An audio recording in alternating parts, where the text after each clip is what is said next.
por seguir en sintonía de Argumentos, nuestro segundo tema de esta tarde. El Tratado de Ginebra cumplió 57 años y a propósito de ello, pues sigue en vigencia este diferendo entre Venezuela y Guyana por el territorio Esequibo. Por la parte de Venezuela, el Esequibo es nuestro y además se ha dejado claro que es importante que este Tratado de Ginebra sea el válido, o es el válido, el histórico, para dirimir este conflicto. A propósito de ello, durante estos últimos días, además se producía un comunicado por parte de la Cancillería venezolana rechazando la actual posición de Guyana.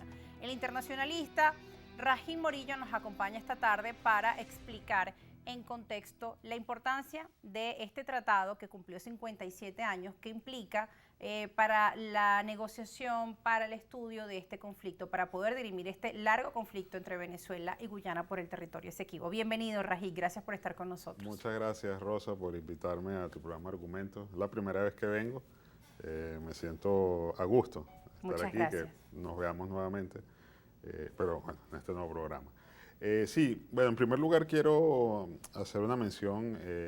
Esta semana falleció el general Osvaldo Sujurrafo, que fue el presidente del Instituto de Estudios Fronterizos de Venezuela, experto en el tema del Esequibo, y no solo del Esequibo, sino de todas las fronteras de Venezuela, un gran luchador en este tema desde que estaba activo en el ejército hasta, hasta prácticamente el momento de su fallecimiento, que lo lamento mucho y es una pérdida para el país porque cada vez quedan menos estudiosos de estos temas y estos temas fronterizos, geopolíticos y soberanía se están volviendo cada vez más complicados y son asuntos pendientes para Venezuela, pues, y que son asuntos que están pendientes en los 4 puntos cardinales del país. No es solamente el Esequibo, claro. Es norte, sur, este y oeste. Y has dicho tú algo que es gravísimo, que cada vez hay menos personas estudiosas de este conflicto.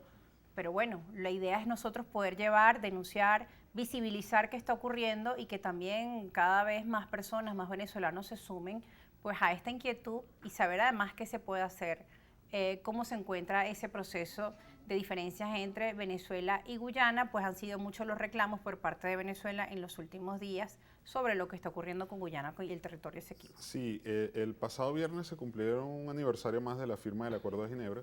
El Acuerdo de Ginebra es un acuerdo que se firmó en 1966 entre Venezuela, la Gran Bretaña y la entonces colonia de la Guayana inglesa o Guayana británica.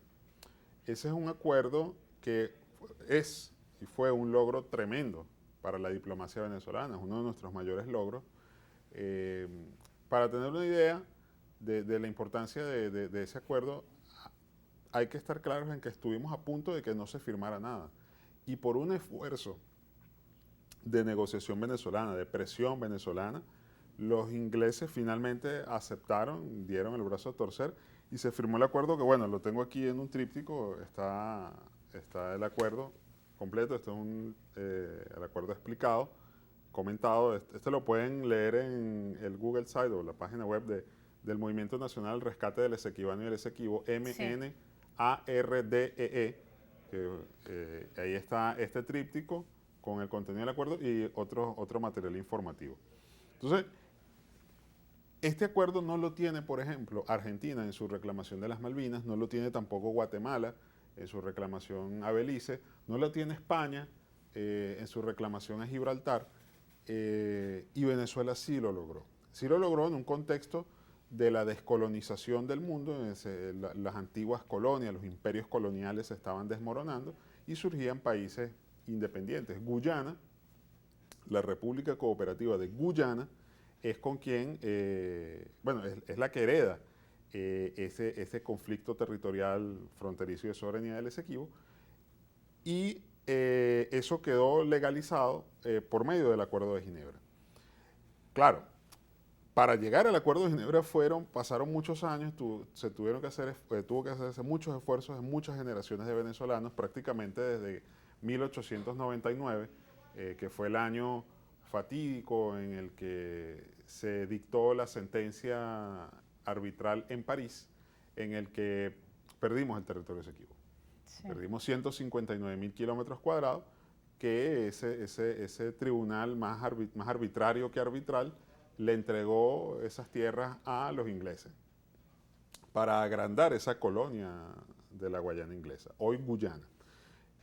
Venezuela, desde el mismo momento que se emite el laudo, protesta, y son procesos de protestas, de investigaciones, de insatisfacción, de sospechas de fraude, de trampa. Claro, de que le hicieron trampas, a de los empresas que venezolanos. estarían detrás.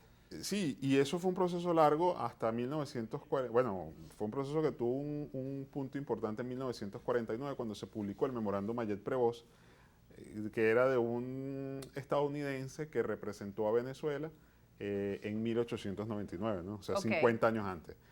Eso causó un gran impacto internacional, un gran impacto nacional. Ahí se confirmaron las sospechas venezolanas, y a partir de ese momento, los gobiernos venezolanos, distintos gobiernos venezolanos, Pérez Jiménez, Betancur, Leoni, etcétera, empezaron a investigar, dieron órdenes a un grupo de venezolanos eminentes y algunos extranjeros a investigar qué era lo que había pasado con el tema del Esequibo en aquel juicio de 1899.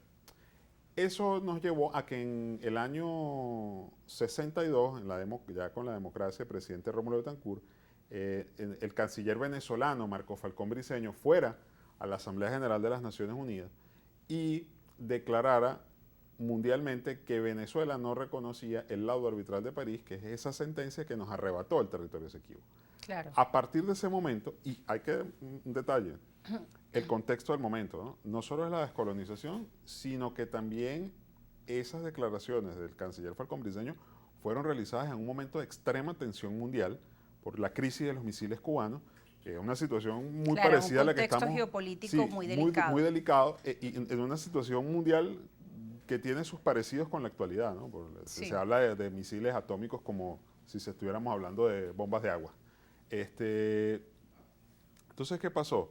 Ahí, con la fuerza que tenía Venezuela, con la fuerza económica, la fuerza moral, la fuerza diplomática, y también había ya una cierta fuerza militar, Gran Bretaña, que estaba debilitada por la Segunda Guerra Mundial, los efectos de la Segunda Guerra Mundial, se sentó a negociar con Venezuela, por fin, porque los ingleses nunca quisieron negociar con nosotros, porque decían que éramos unos indios incivilizados, salvajes. Pero en esa oportunidad la guerra obligó a las partes a sentarse. Sí, claro, la guerra y la situación ventajosa que tenía Venezuela en aquel momento. Claro. Los ingleses estaban debilitados, tenían literalmente 100 territorios alrededor del mundo que estaban peleando por su independencia, y bueno, ellos se sentaron a negociar con nosotros. Del 62 al 66 vienen las negociaciones, y es en el 66 cuando se logró ese gran acuerdo, que es el Acuerdo de Ginebra. El Acuerdo de Ginebra. Nosotros nos vamos a ir a una pausa, vamos a seguir explicando este conflicto. Tenemos uno de los artículos también del Tratado de Ginebra para contárselos, y eso lo vamos a ver al regreso de la pausa, porque debemos cumplir con un compromiso comercial. Vamos a revisar algunos de los artículos de este tratado que es tan importante para nuestro país, y también vamos a hacer una revisión del conflicto con el internacionalista Rangel Morillo. Ya volvemos.